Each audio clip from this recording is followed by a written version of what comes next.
आज हम इस वीडियो में अम्ल या क्षारक के जलीय विलयन में उपस्थित H+ और OH- आयन की सांद्रता के बारे में चर्चा करेंगे। जब हम किसी अम्ल या क्षारक के जलीय विलयन में और अधिक मात्रा में जल मिलाते हैं तो हम देखते हैं विलयन के इकाई आयतन में H+ या OH- आयन की सांद्रता घटती है। और जब हम किसी अम्लीय क्षार के जलीय विलयन में और अधिक मात्रा में अम्लीय क्षारक मिलाते हैं तो हम देखते हैं इकाई आयतन में H+ या OH- आयन की सांद्रता बढ़ती है। तो जब आपको पूछा जाए कि जब हम किसी अम्लीय क्षारक के जलीय विलयन में जल मिलाते हैं तो H+ और OH- आयन की सांद्रता पर क्या प्रभाव पड़ता है, तो आप बताएंगे इकाई आयतन में H+ और OH- आयन की सांद्रता घटती है।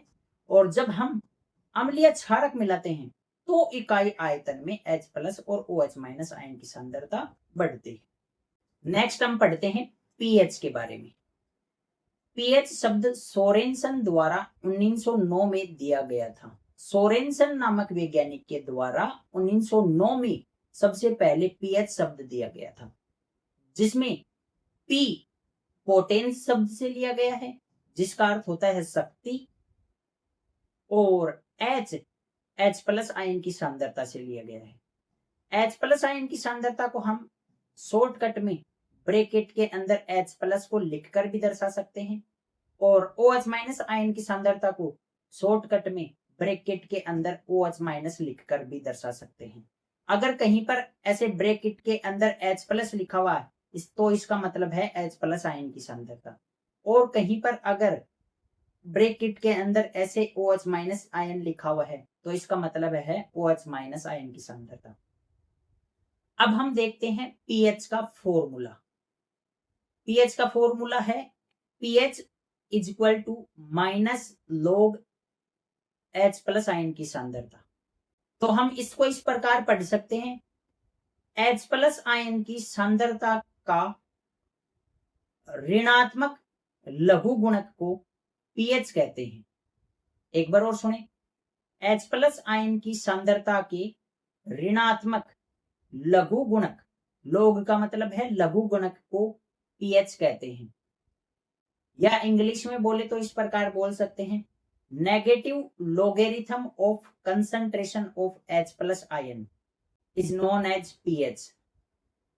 किसी विलयन में हाइड्रोजन आयन की सांद्रता के ऋणात्मक लघु गुणक को विलयन का पीएच कहते हैं। नेक्स्ट है हमारा पीएच परास। जब देखो किसी विलयन की पीएच 7 होती है तो हम उस विलयन को उदासीन प्रकृति का विलयन बोलते हैं, और जब किसी विलयन की पीएच 7 से कम होती है तो उस विलयन को हम अम्लीय प्रकृति का विलयन बोलते हैं, और जब किसी विलयन की पीएच 7 से अधिक होती है तो उस विलयन को हम क्षारीय प्रकृति का विलयन बोलते हैं। नेक्स्ट है पीएच स्केल। किसी विलयन में उपस्थित हाइड्रोजन आयन की सांद्रता को ज्ञात करने के लिए एक स्केल विकसित किया गया जिसे पीएच स्केल कहते हैं। मतलब किसी विलयन में H+ आयन की सांद्रता को ज्ञात करने के लिए एक स्केल बनाया गया और उसी स्केल को पीएच स्केल के नाम से जाना जाता है। तो ये हमारा पीएच स्केल है। पीएच स्केल के अंदर आपको 2 कलर के पार्ट दिखाई दे रहे हैं। एक कलर है हमारा नीला और दूसरा कलर है हमारा हरा।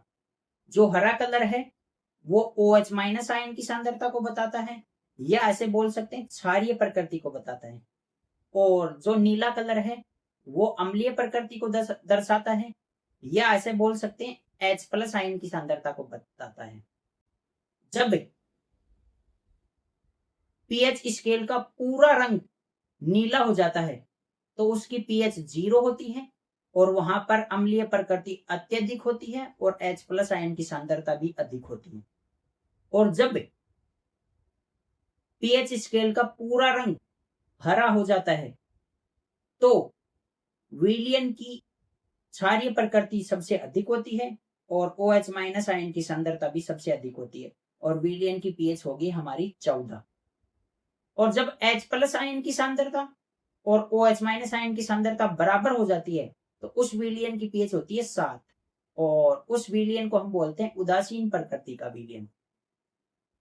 अब इस पीएच स्केल में हम जैसे जैसे लेफ्ट साइड से राइट साइड में बढ़ते हैं तो हम देख सकते हैं पीएच का मान बढ़ता है। इस पीएच स्केल के ऊपर जब हम लेफ्ट से राइट की ओर बढ़ते हैं जाते हैं तो हम देख सकते हैं पीएच का मान बढ़ता है और क्षारीय प्रकृति बढ़ती है और OH माइनस आयन की सांद्रता बढ़ती है। लेकिन जब हम लेफ्ट से राइट साइड में जाते हैं तो हम यह भी देख सकते हैं H प्लस आयन की सांद्रता घटती है, अम्लीय प्रकृति घटती है। तो जब भी आपको ऐसा पूछा जाए कि पीएच स्केल में लेफ्ट से राइट साइड में जाने पर क्या होता है तो आप बताएंगे OH माइनस आयन की सांद्रता बढ़ती है। यह ऊपर तीर का निशान हमें बताता है बढ़ रही है और नीचे तीर का निशान बताता है घट रही है। तो जब हम लेफ्ट से राइट साइड में जाते हैं तो OH माइनस आयन की सांद्रता बढ़ती है जबकि H प्लस आयन की सांद्रता घटती है, अम्लीय प्रकृति घटती है और क्षारीय प्रकृति बढ़ती है और पीएच का मान बढ़ता है। नेक्स्ट हम बात करते हैं पीएच के परास की। जब किसी विलयन की पीएच 0 से 3 के मध्य होती है तो उस विलयन को हम परबल अम्ल बोलते हैं और जब किसी विलयन की पीएच 3 से 5 के मध्य होती है तो उसको मॉडरेट अम्ल बोलते हैं और जब किसी विलयन की पीएच 5 से 7 के मध्य होती है तो उसको बोलते हैं हम दुर्बल अम्ल। जब किसी विलयन की पीएच 7 से 9 के मध्य होती है तो उसको बोलते हैं दुर्बल क्षार। जब किसी विलयन की पीएच 9 से 12 के मध्य होती है तो उसको बोलते हैं हम मॉडरेट क्षार। जब किसी विलयन की पीएच 12 से 14 के मध्य होती है तो उस विलयन को बोलते हैं प्रबल क्षार। नेक्स्ट हमारा है कुछ महत्वपूर्ण पीएच मान जो आपकी एनसीईआरटी बुक के अंदर दिए हुए हैं। सबसे पहले है हमारी लार की पीएच 6.8 होती है तो हम ऐसा बोल सकते हैं जो हमारी लार है वो दुर्बल अम्ल है। 6.8 5 और 7 के बीच में आएगा तो हम बोल सकते हैं दुर्बल अम्ल है। नेक्स्ट है नींबू का पानी। नींबू के पानी की पीएच होती है 2.3 तो हम बोल सकते हैं 2.3 बोले तो 0 से 3 के मध्य आएगी तो नींबू का पानी है वो प्रबल अम्ल होता है। नेक्स्ट हम बोल सकते हैं रक्त की पीएच होती है 7.4 जो एक दुर्बल क्षार है।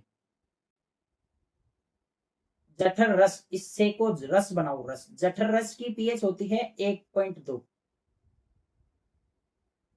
शुद्ध जल की पीएच होती है 7। मिल्क ऑफ मैग्नीशिया की पीएच होती है 10 जो इंपॉर्टेंट है, बहुत बार एग्जाम में पूछी जाती है। नेक्स्ट हम पढ़ते हैं प्रबल अम्ल, दुर्बल अम्ल और प्रबल क्षार और दुर्बल क्षार के बारे में। सबसे पहले पढ़ते हैं प्रबल अम्ल के बारे में। वे अम्ल जो जलीय विलयन में पूर्णतः आयनित हो जाते हैं उन्हें प्रबल अम्ल कहते हैं। वे अम्ल जो जलीय विलयन में पूर्णतः H प्लस आयन में आयनित हो जाते हैं उनको प्रबल अम्ल कहते हैं। और इन प्रबल अम्लों के उदाहरण हैं हमारे खनिज अम्ल, और खनिज अम्लों के अंदर ये तीनों अम्ल आए थे हमारे HCl, HNO3 और H2SO4। तो ये 3 अम्ल हैं हमारे प्रबल अम्ल हैं। तो आपको एग्जाम में पूछा जाएगा कोई प्रबल अम्लों के 2 उदाहरण दीजिए तो आप बताएंगे HCl, HNO3 और H2SO4। इन तीनों में से कोई भी 2 लिख सकते हैं। नेक्स्ट है दुर्बल अम्ल। वे अम्ल जो जलीय विलयन में पूर्णतः आयनित नहीं होते हैं उन्हें दुर्बल अम्ल कहते हैं। इन तीनों को छोड़कर जितने भी अम्ल हैं वो सारे के सारे दुर्बल अम्ल हैं, जैसे HCOOH, CH3COOH, H2CO3, ये सारे के सारे दुर्बल अम्ल हैं और ये अपने जलीय विलयन में पूर्णतः आयनित नहीं होते। नेक्स्ट है प्रबल क्षार। वे क्षार जो जलीय विलयन में पूर्णतः आयनित हो जाते हैं उन्हें प्रबल क्षार कहते हैं। और प्रबल क्षार के हमारे पास 2 उदाहरण हैं NaOH और KOH। नेक्स्ट है दुर्बल क्षार। वे क्षार जो जलीय विलयन में पूर्णतः आयनित नहीं होते उन्हें दुर्बल क्षार कहते हैं। इस आयत को आप आयनित लिखें, आयनित नहीं होते हैं उन्हें हम दुर्बल क्षार कहते हैं। और जो प्रबल अम्ल के अलावा जितने भी क्षार हैं वो सारे के सारे दुर्बल क्षार हैं।